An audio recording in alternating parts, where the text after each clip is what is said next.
Նիստ ավարտվեց, քննարկումը շատ երկար տևեց, դատանը գնացել է խորհրդակցական սենյակ, չի ասել երբ կհրապարակի, ասաց նախապես կտեղեկացնի։ Այսօր, ենթադրվում է այսօր, դե հիմա չի ասել երբ, բայց նախապես կտեղեկացնի։ Ինչպես է գնահատում դատարանի վարքագիծը։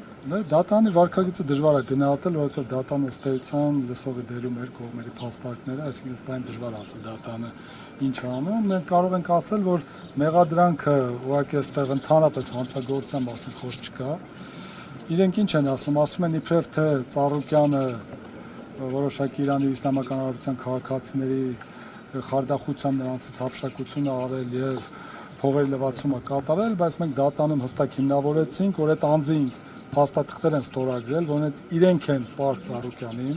որ իրենք այդ գումարները չեն վերադարձել, պարտավորվել են մինչև 26 թվականը վերադարձնել, հիմա չեն վերադարձել եւ այս վարույթները ըստ էության շանտաժի հետ կապված սկսել են։ Մենք հիմնավորեցինք Իրանի Իսլամական Հանրապետության դատանի որոշումով, որ իրենք այս նույն process-ը այնտեղ են նաև սկսել եւ այնտեղի դատանը արձանագրել է, որ հանցագործություն չկա, քաղաքացիական գործընթացներ են եւ նաև համապատասխան իրենց իրավասու պետական մարմինները արձանագրել են, որ Իրանի Իսլամական Հանրապետության քաղաքացիների հայտարարածների հիմնական մասը չի համապատասխանել իրականությունը, ըստ էության սուտ է։ Այսինքն այն, որ ինչ որ ներկայացնում են, ակնհայտ է, որ այստեղ հանցագործություն ընդհանրապես գոյություն չունի, ասում են, տեսեք, հասարակ բան, ասում են, որ որոշակի ընկերությանը պատկանող գույքը հափշտակել է խարդախությամբ, ասում ենք այդ գույքը ում է պատկանում, ասում են այդ նույն ընկերությանը։ Ասում ենք լավ, այդ ընկերության գույքն է, պատկանում է այդ ընկերությանը։ Ոնց են հափշտակը, հափշտակվել է։ Հափշտակությունը, խարդախությունը դա նա է, որ դու այդ ընկերության կամ անձի սեփականությունից դուրս ես հանում, դարձնում ես քոնը։ Բայց պատկանում է այդ ընկերությանը, որի 50% սեփականատերը Իրան Իսլամական Հանրապետության քաղաքացին է։ Պարոն Սարգսյան, փաստացի բիզնես վեճ է, որին որոշել է նաև այսպես մեջ հնչեղություն տալ ազգային անվտանգության ծառայություն։ Դուք այդպիսի նախադեպ ունեցել եք, որ ԱԱԾ-ով կան եկեք մի հատ նկատառում ասեմ, հենց այս ֆոնի վրա, հետո գործընկերս կշարունակի։ Ուրեմն տեսեք։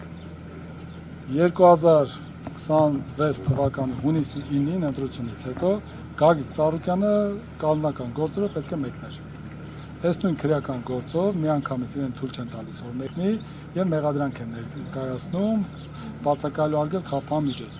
Պարոն Խաչատյանը, պարոն Մինասյանը բողոք են ներկայացրել այդ որոշման դեմ, նշելով որ քանի որ եղել է падգամավորի տեխնացու,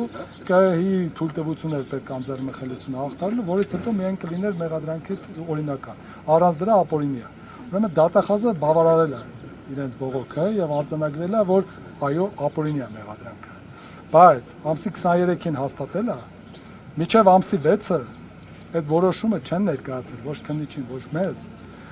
Սահմանի այդ սահմանափակումը չեն վերացել բացակայելու արգելք, այսինքն մատը 23-ից պահել են ապօրինի սահմանափակումը, մինչև ամսի 6-ին ձերբակալ են։ Հիմա դրանից հետո մենք առանց խոսենք, այսինքն դատախազությունը արձանագրել է, որ մեղադրանքը ապօրինի էր։ Սա նշանակում որ այդ պահին պետք էր սահմանը փակել, այդ մեղադրանքը ապօրինի ներկայացեցին, հետո կարճեցին, հետո էլ պետք էր սահմանափակումը ելքի պահել միջև ամսի 6-ը ձերբակալելը, ամսի 6-ը պահեցին, այսինքն այս բոլոր ապօրինությունները վկայում է, որ այստեղ մենք գործ չունենք իրավական process-ների հետ։ Իրենք անում են այն, ինչը որ հրապարակային հայտարարվել է, որ պետք է արվի ու շարունակական անում են։ Ներկայացնում ենք ապացույցները։ Կոնկրետ Իրանի Իսլամական Հանրապետության քաղաքացին մյուս դրվագով ասում է, որ Ծառուկյանը ինձ չի խաբել, մեկ այլ անձ է ինձ խաբել, ընդ որում Ծառուկյանը ասում է, որ այդ անձը խաբելու է մեզ,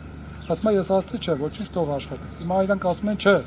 Ծառուկյանն է խաբել այդ անձի հետ միասին։ Այդ քաղաքացու տարերեսում է եղել։ Այս բանը դեռևս ոչ։ Հիմա դուք տեղեկություն ունեք Իրանի քաղաքացին ծագումով ադրբեջանցի է թե ոչ։ Նման տեղեկություն չունեմ։